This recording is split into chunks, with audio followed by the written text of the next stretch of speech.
Marvell and Judy, welcome to Inside South Florida. Hi. Thanks so much for having us. Hi there. We are so excited to have both of you guys here today, talking about a very important topic, of course. So, Marvell, let's go to you first. How many caregivers are there in the U.S., and what impact does caregiving have on the lives of those who do it?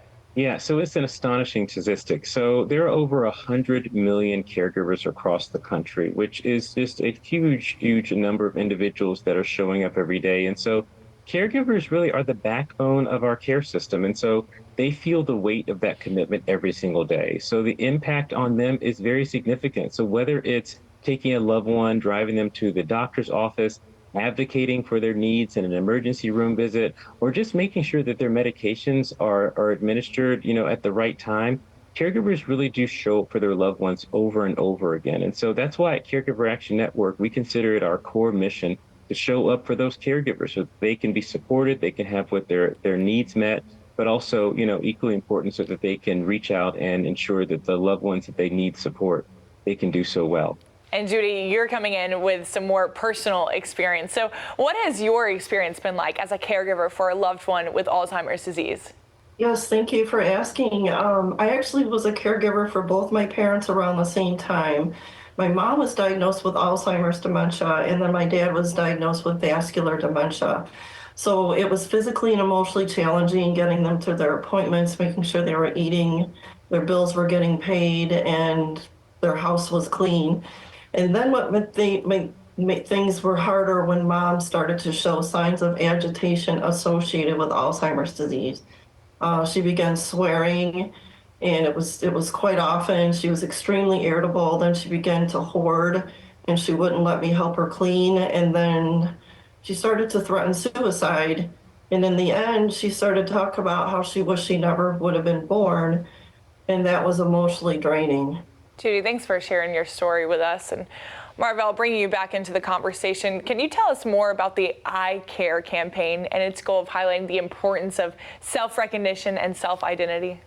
Yeah, so, each year, each November, National Family Caregivers Month, Caregiver Action Network sets the theme. And so this year's theme is I Care, and it's really an ability to amplify and raise awareness about self-identification. So over half the individuals across the country that provide some sort of caregiving duty don't self-identify as a caregiver, which means that if they don't recognize themselves as a caregiver, they're far less likely to reach out for resources and support.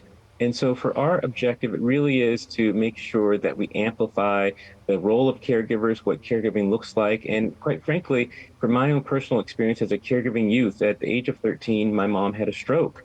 And, my after school routine changed very dramatically as my dad continued to work and ensuring that meals were still made and that my mom had the support she needed, even though she fully recovered. And so self-recognition is so important because I did not realize I was a caregiving youth until I came to work for Caregiver Action Network many, many years later. And so there are so many stories just like that across the country. And we make sure during this month to amplify the message of I Care and self-identification. We love the mission. Thanks for sharing about that. And Judy, what do you know now about caregiving that you wish you knew sooner?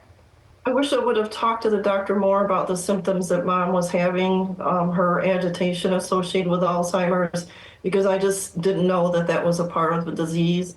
And I also encourage others to attend local support groups because it's super helpful when you can talk to other people that are going through similar situations. It does make a big difference.